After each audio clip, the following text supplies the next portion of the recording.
How to verify Cash App account.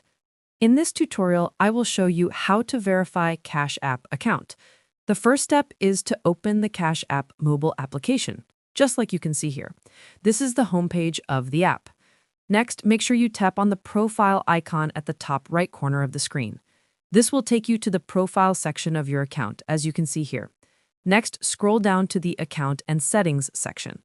Under this section, there are more options, as you can see here.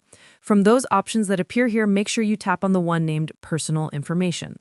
This is the personal information page of Cash App. On this page, there are various options that you can use to get some important information about your account.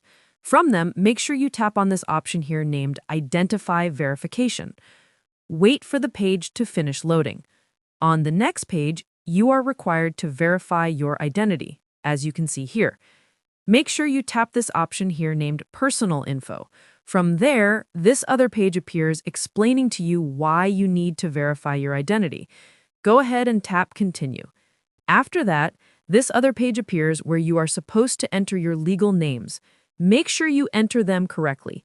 Finally, tap here, Next. On the next page, make sure you enter your date of birth just like it appears on your identification documents. After that, save the changes and finish the rest of the tutorial. The process is that simple. I hope this tutorial has helped you find a solution to the issue you are facing. Make sure you like the video and subscribe to our channel. Thanks. That is how to verify Cash App account.